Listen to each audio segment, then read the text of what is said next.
Hello বন্ধুরা, good morning. আমি সঙ্গীতা। আমার নতুন আরেকটা ঝলমলে ব্লগে তোমাদেরকে অনেক অনেক ওয়েলকাম আর ভালোবাসা। কেমন আছো তোমরা সবাই? আশা করছি ভালো আছো আর সুস্থ আছো। আমরাও না বেশ ভালো আছি। আর আজকের দিনটা হচ্ছে বুধবার। আর এখন ঘড়িতে বাজে ওই 5টা বাজতে 10 মিনিট বাকি কি 5 মিনিট বাকি এরকম সময়। আর উঠেই সমস্ত বাসি কাজকর্মগুলো সেরে নিচ্ছি। তোমাদেরকে সাথে নিয়ে আজকের ব্লগটা এখান থেকে শুরু করছি। আই হোপ ব্লগটা তোমাদের একটু হলেও ভালো লাগবে। আর কি জানো তো, আজকে খাট থেকে নেমেই দেখছি কারেন্টটা হট করে চলে গেল। আর তারপরে ঘরের আর সেরকম কোনো ভিডিও করতে পারিনি, তবে ঘরটা ঝাড় দিয়ে নিয়েছি। আর এখন চলে এসেছি উঠোনটা ঝাড় দিয়ে নিতে। আর তো দেখতেই পেলে দুয়ারের গোড়ায় জল দিয়ে দিয়েছি। আসলে প্রতিদিন এই কাজটা তো করতে হয়। আর ওই যে তোমাদের বলি না, দুষ্টু সকালে যেহেতু স্কুল থাকে, আমি চেষ্টা করি বাড়ি থেকে যেই মানুষই বেরোক না কেন তার আগে এই বাসি কাজকর্মগুলো যেন সেরে নেওয়া যায়, তাহলে সংসারের লক্ষ্মীশ্রী কিন্তু বজায় থাকে। আর আজকে দুষ্টুকে না সকালে আর হরলিক্স দিইনি, ও বললো জল বিস্কুট খাবে, তো সেই জন্য ওকে জল বিস্কুট দিয়েছি। আর আজকে একটু টিফিন করে দিচ্ছি, ওই ম্যাগি অমলেট যেইভাবে বানাই সেটাই আজকে করে দেবো। আমাকে সোমা দেবনাথ দি কমেন্ট করেছিল, সে লিখেছে বাড়ি যেমনই হোক না কেন পরিষ্কার পরিপাটি রাখলে খুব সুন্দর লাগে। একদম সত্যি কথা গো। তুমি হোম ট্যুর দেবে, নিশ্চয়ই চেষ্টা করবো হোম ট্যুর দেওয়ার। তোমরা অনেকে আমার কাছে রিকোয়েস্ট করেছো। আর লিখেছো দুষ্টু সকালে স্কুল কেন? আসলে ওর স্কুলটা না মর্নিং স্কুল, মানে ও যে স্কুলে পড়ছে ডেতে হচ্ছে ছেলেদের আর মর্নিং হচ্ছে মেয়েদের।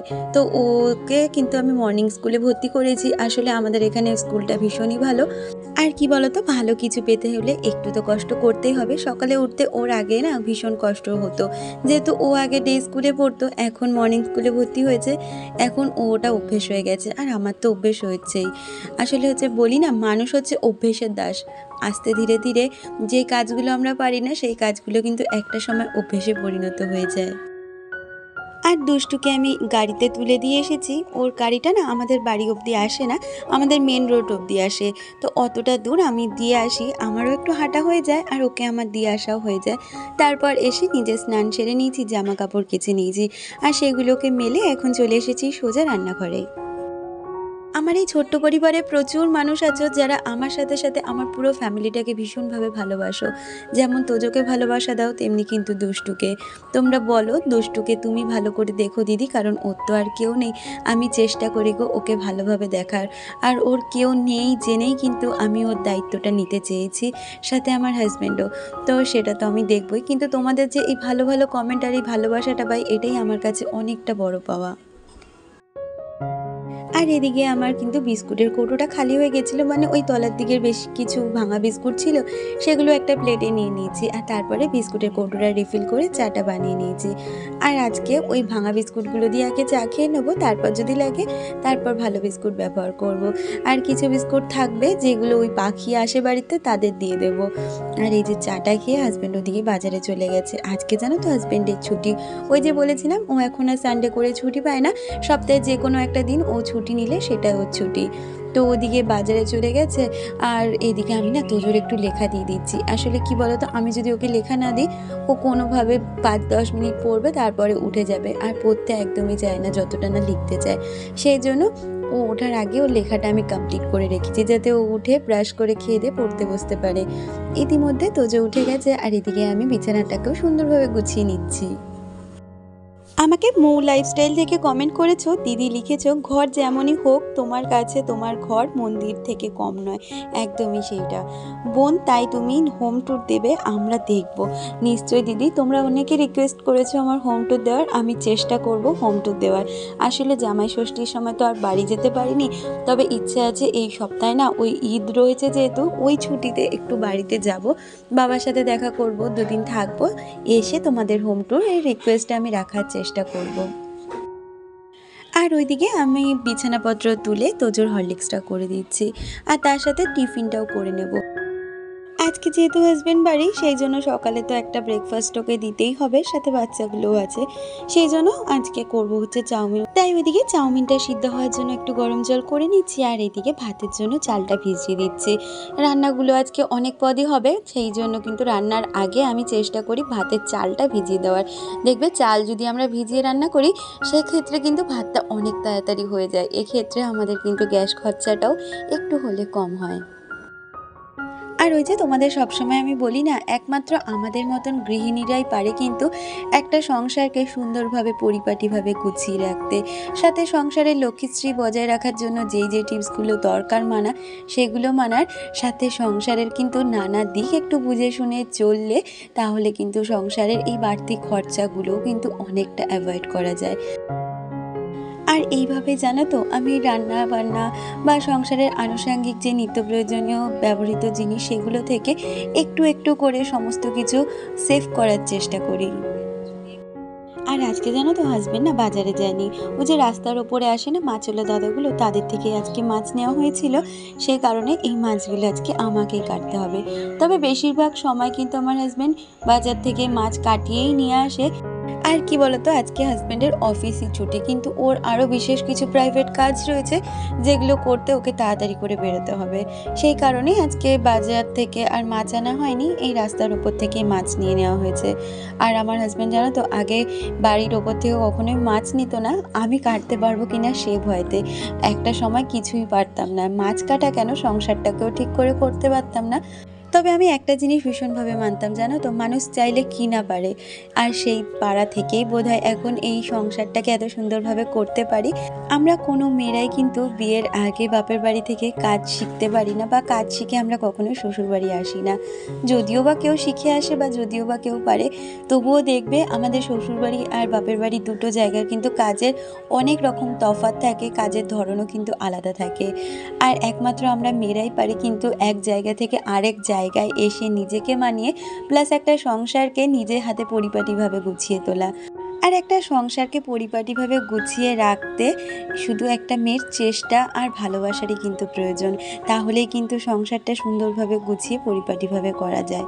তো দেখো, কথা বলতে বলতে কিন্তু অনেকগুলো কাজ সেরে ফেলেছি। ওদিকে রান্নাঘরে সমস্ত কিছু জোগাড় করে আমি গেছিলাম হাজব্যান্ডের অফিসে, যে ড্রেসগুলো সেগুলো ভিজিয়েছিলাম সকালে সেগুলো কেচে দিয়ে এসেছি। আর এখন দুটো গ্যাসে ঝপাঝপ রান্না বসিয়ে দিয়েছি। আজকে বললাম না অনেকগুলো পদই রান্না আছে, হাজব্যান্ড যেহেতু বাড়িতে আছে তাকে কি আর এক পদ দিয়ে খাওয়ানো যায়? যেখানে সে সকালবেলা ওই শুধু ভাজা পোড়া দিয়ে খেয়ে যায়, তাকে তো আর এই ছুটির দিনে এক পদে খাওয়ানো যায় না। সেই জন্য ভাবলাম একটু কুমড়ো আলু দিয়ে ভাজা করব মাছের মাথা দিয়ে, আর এদিকে করব হচ্ছে মাছের ঝাল, আর তার সাথে করব পটল আলু দিয়ে চিংড়ি মাছ। তো সেই জন্য ওইদিকে কিন্তু আমি কুমড়ো আলুটা ভাজা বসিয়ে দিয়েছি, সাথে এইদিকে মাছ ভাজাগুলো করে নিচ্ছি। আমাকে রত্না খানমদি কমেন্ট করেছে, সে লিখেছে টাকা সেভিংসের বিষয়ে কথা বলেছেন, খুবই উপকারী কথা বলেছেন। ধন্যবাদ বোন, অনেক অনেক ধন্যবাদ দিদি তোমাকে। আসলে আমি যেইভাবে আমার সংসারে একটু হলেও সেভিংস করার চেষ্টা করি সেগুলোই তোমাদের সাথে শেয়ার করার। আমার টিপসগুলোতে তোমাদের যদি কোনো উপকার হয় এইটা শুনতে পারলে কিন্তু আমারও ভীষণ ভালো লাগে। আসলে দেখবে আমরা কিন্তু জীবনে অনেকের থেকেই অনেক কিছু শিখতে পারি, আমাদের তো শেখার কোনো শেষ নেই। সেই জন্য আমরা আর যে সবাই যে সব কিছু জানি সেটা একদমই নয়, আমরা সবার থেকে কম বেশি ধীরে ধীরে অল্প অল্প করে জানার চেষ্টা করি, আর সেই জানাটা দিয়ে কিন্তু আমরা একটা সংসার বলো বা অন্যান্য কাজ সেটা সম্পূর্ণ করি।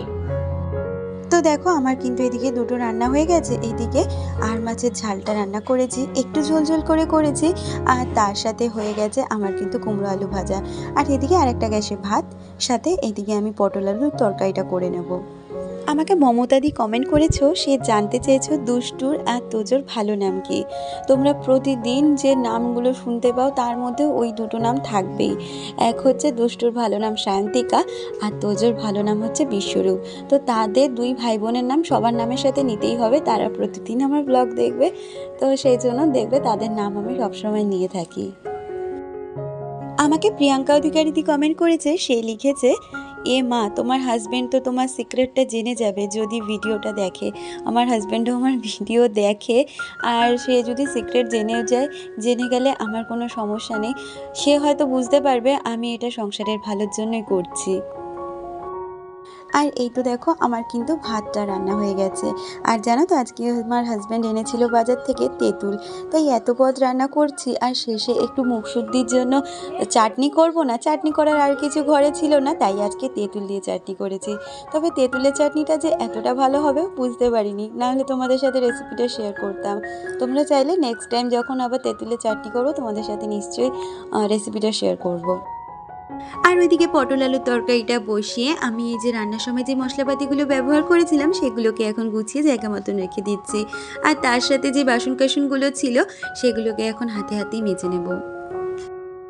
আজকে জানো তো আমার যে কাজগুলো থাকে মানে সকাল থেকে বিকাল অবধি যে কাজগুলো আমি করি, আজকে ইচ্ছে আছে আমি সমস্তটাই এই বেলার মধ্যে কমপ্লিট করে নেব, কারণ বিকালে আবার একটা ইনভিটেশন রয়েছে। আর আজকে যেহেতু হাজব্যান্ডের ছুটির দিন, সে করে আমি চাইছি আজকের ওই বিকালবেলাটা যাতে ওকে আমি সময় দিতে পারি। কারণ দেখবে সংসারের কাজগুলো আমরা যখন 5 মিনিটের কাজ ক্যামেরা নিয়ে করি সেটা 15 মিনিট লেগে যায়।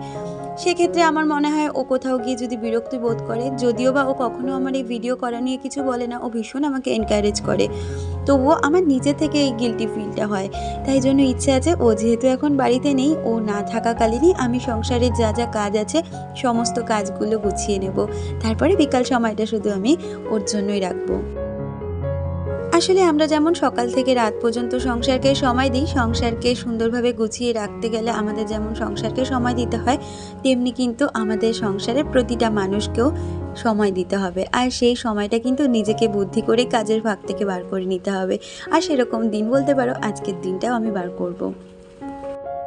আর এই তো দেখো কথা বলতে বলতে আমার কিন্তু রান্নাবান্না সমস্তটা কমপ্লিট হয়ে গেছে। এখন রান্নাঘরটাকেও প্রতিদিনের মতন পরিষ্কার করে নিচ্ছি। আমাকে রসমোনা মাকাল থেকে একজন কমেন্ট করেছে, তার নামটা আমি ঠিক বুঝতে পারলাম না। সে লিখেছে, তোমার রান্নাঘরের সেলফটা কিন্তু ভীষণ সুন্দর, সেলফটায় একটা কাচের দরজা লাগিয়ে নেবে, তাহলে তেল চিটচিটে হবে না। হ্যাঁ দিদি, তুমি ঠিকই বলেছো। আসলে এই চিন্তা ভাবনাটা আমি অনেক আগেই করেছি, তো দেখা যাক কবে সেটা আমি করতে পারি। ইচ্ছে আছে খুব তাড়াতাড়ি ওরকম একটা কাচের দরজা লাগিয়ে নেবার, তাহলে এত তেল চিটচিটে পড়বে না, আর আমার হয়তো রান্নাঘরের খাটনিটা একটু কম হবে। এছাড়া রিয়া আমাকে কমেন্ট করেছেও, সে লিখেছো আমার গ্যাস স্টোভটা কীরকম, আমি একটা গ্যাস স্টোভ নেব, তাই জিজ্ঞেস করলাম এটা কেমন। আসলে আমি গ্যাস ওভেনটা 2 বছর হলো কিন্তু ইউজ করছি, খারাপ না, ভালোই। মাঝে একটু প্রবলেম হয়েছিল, মানে বার্নারটার একটু প্রবলেম হয়েছিল, তবে অলমোস্ট ভালো। কারণ এরকম কাচের ওভেনগুলো অনেক সময় দেখেছি অনেকের ফেটে যায়, কিন্তু আমি তো 2 বছর ইউজ করছি, এখনও কোনো সেরকম প্রবলেম হয়নি। আর যেহেতু তোমাদের বললাম আমি কিন্তু আজকে এই বেলার মধ্যেই সমস্ত কাজ কমপ্লিট করে নেব। আসলে সংসারের প্রতিটা কাজ কিন্তু আমি খুব ভালোবাসার সাথে করি, তাই কাজগুলো করতে কখনো আলস্যতা দিই না, কাজগুলো একটু ভাগ করে নিই, সেই জন্য কিন্তু সমস্ত কাজ গুছিয়ে একা হাতে করে নিতে পারি। আর দেখবে কোনো কাজ যদি আমরা গুছিয়ে করতে পারি, সেই কাজটা কিন্তু একটা নির্দিষ্ট সময়ের মধ্যে আর খুব সুন্দরভাবে সেই কাজটা পরিপূর্ণ করা যায়। তাহলে চলো কাজগুলো সেরে নিতে নিতে আমার আজকে সুন্দর কয়েকজন বন্ধুদের নাম নেওয়া যাক। রিয়া দাস, জয় ইন লাভ, মমতা সাউ, রফসানা রফান, লিপি পাল, মনিকা নন্দী, মনীষার kitchen lifestyle, Shimul lifestyle blog, it's Mampi, আমাদের ছোট্ট সংসার, অনিন্দিতা দত্ত, ঘরকুনো সুস্মিতা, তনিমার ডেলি লাইফ, পারুল, মনির সংসার, real blogger AP, Priyanka Adhikari, Soma Debnath, Riya Sinha, Shyamali Bakshi, Bong Biswa, Soma Ganguly, Anubhaba Chowdhury, Mou lifestyle, Ratna Khanam, Srabani lifestyle, Sayantika Barman, Biswarup Das. তোমাদের সকলকে অনেক ধন্যবাদ আর অনেক ভালোবাসা প্রতিদিন আমাকে এত সুন্দর সুন্দর কমেন্ট করার জন্য। তোমরা আমার চলার পথে এইভাবে আমার পাশে থেকো। আর তোমরা তো দেখতেই পাও বিকালবেলা কিন্তু আমার কাজ বলতে ওই জামা কাপড় গোছানো আর ওই ঘর ঝাড় দেওয়া আর ঠাকুরটা দেওয়া। তো ঠাকুর তো দেবো না, বিকালে উঠে তো জামা কাপড়টা ভাঁজ করা হয়ে গেল, শুধু ঘরটা ঝাড় দিয়ে নেবো। আর দেখবে আমাদের যদি ঘরবাড়ি শুধু কিছুতে নোংরা হয়, সেটা হচ্ছে জামা কাপড়ের অগোছালোতে ঘরবাড়ি নোংরা হয়। সেই জন্য আমি চেষ্টা করি জামা কাপড়গুলোকে যখন শুকনো হয় সেই সময় যদি না পারি বিকেলের মধ্যে সম্পূর্ণটা পরিষ্কার করে নিই। আসলে সংসারটাকে পরিষ্কার পরিচ্ছন্ন রাখতে গেলে আমাদের তো প্রতিনিয়ত কঠোর পরিশ্রম করতেই হয়। আর এই যে সমস্ত কাজবাজ শেষ করে এখন গাটা ধুয়ে নেব, তারপর হাজব্যান্ড চলে এসেছিল আর এই তো লাঞ্চ নিয়ে সবাই একসাথে বসে পড়েছি। তাহলে বন্ধুরা আজকের ভিডিওটা এই পর্যন্ত রাখছি, দেখা হচ্ছে পরবর্তী ভিডিওর সাথে।